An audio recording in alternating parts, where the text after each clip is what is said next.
Also, just to let you guys know, before you watch this video, I actually recorded this a while back, and I didn't realise actually on the PowerPoint, and I mentioned in the video that it was the top 3 stocks, but I actually included 4 for you. So, hope you guys do enjoy the extra stock in there, and hopefully you guys do enjoy the video.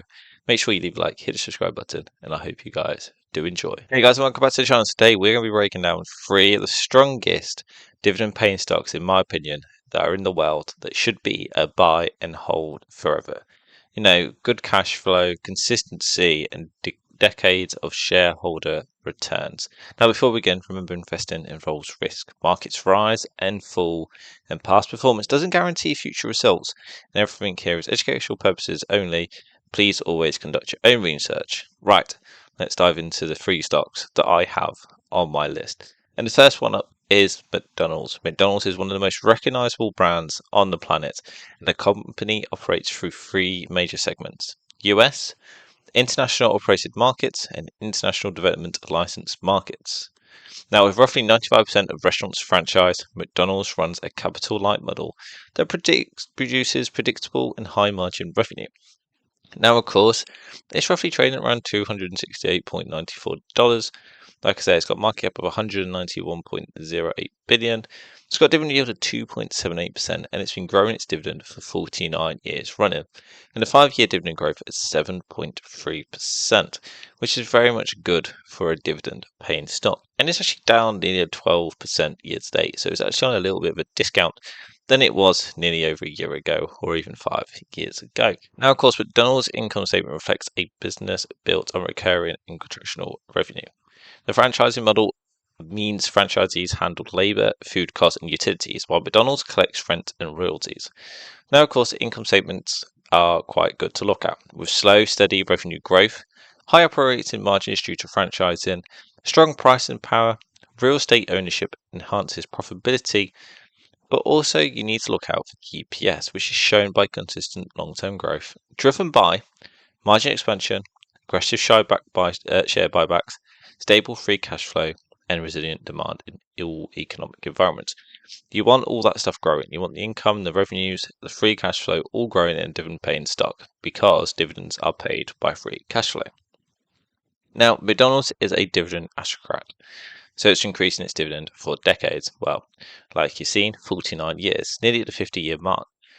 Now, with a dividend of nearly 2.78%, it's got a payout ratio between 55 to 65%. Now, the growth rate is mid-single digits, which is not too bad because it's backed by predictable franchising cash flows. And McDonald's dividend is built on one of the most stable business models in the consumer sector. And the next one is PepsiCo. It's a global food and beverage leader with a uniquely diversified portfolio, with the likes of Pepsi, Gatorade, Coca, Tropicana. You know, this is a dual engine. Snacks plus beverages gives PepsiCo the resilience across all economic cycles.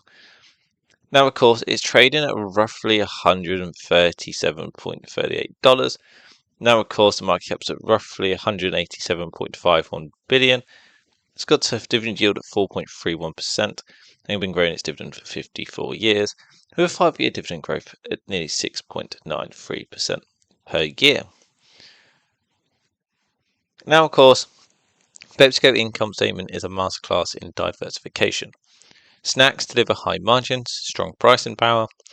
Beverages provide a global scale and brand strength, and revenue grows steadily through innovation and emerging markets, and inflation is passed through effectively with minimal volume loss.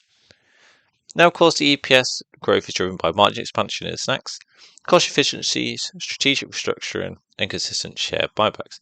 Now, of course, PepsiCo's EPS trend reflects a business with high quality, repeatable earnings. Now, of course, in 2025, the place where I got this from, it shows that the EPS diluted total ops actually fell from nearly 7 to 6. Now, that was a small little dip, but it's gone up trading months and is up by over 7.5, which is, to me, is not bad. Revenue has been growing slightly and steady over the years. Same with the net income, the operating income. It's all been growing. And of course, we look at the dividend. PepsiCo is the dividend king.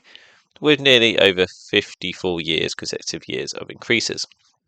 Now, of course, it's at $5.92 an annual dividend, but if you notice here, it's a 770.59% dividend payout ratio.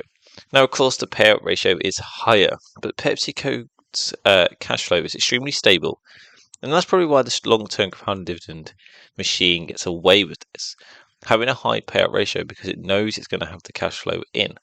Now, of course, the company, like I say, pays out 77.59% of its earnings, and 52.67% of it is cash flow as dividends, which is not too bad indeed. Now, of course, it's one of my favourite stocks. It's so reliable, it's so predictable, because we all need it in our daily lives. That is waste management. Now, it's the largest waste service provider in North America. It also includes East Tier, West Tier, and recycling. But we all need it. We all need our waste getting removed. We all need our waste getting collected. And we just, we're going to need it forever. Now, of course, it trades around $239.31. It's got a market cap of $96 billion.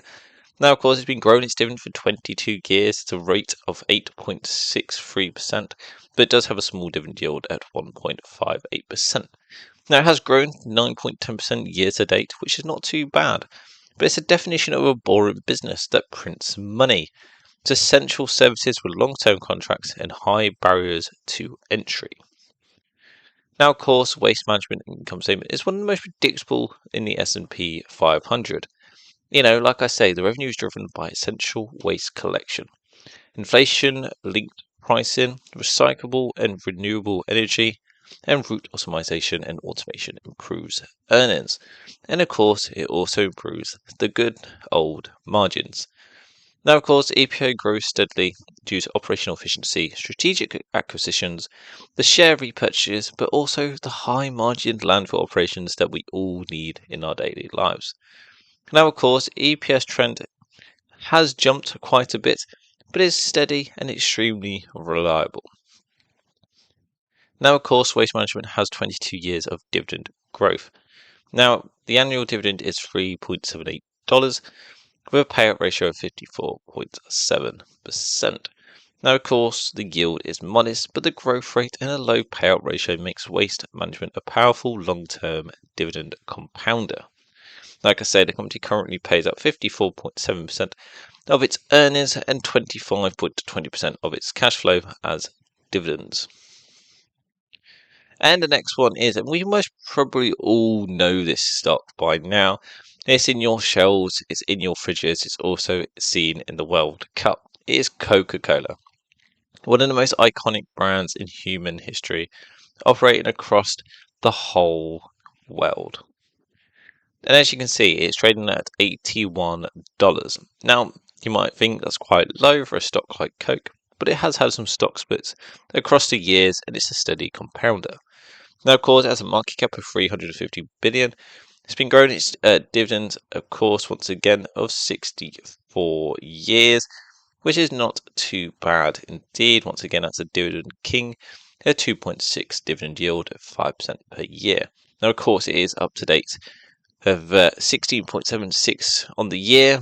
A year ago, it's up by nearly 17%, and in 5 years, it's 45%. Now, of course, the income statement is built on high margin concentrational model. So they concentrate sales, deliver exceptional margins, bottle handlers, capital intensive operations, revenue grows through pricing and innovation, but also the global scale provides stability. Everyone loves a can of Coke. They either like it by themselves, they either like it with a Malibu, or they like it with anything else that could be mixed. This could be used for anything. But also the EPS grows steadily due to the margin expansion it does, its big share buybacks which it does as well, and its strong free cash flow. Its EPS trend is one of the most stable in the consumer sector. And of course, like I said, it's a dividend king for 64 years track record. It's got a dividend of $2.12 a year. Doesn't seem big, but it's a stable compounder.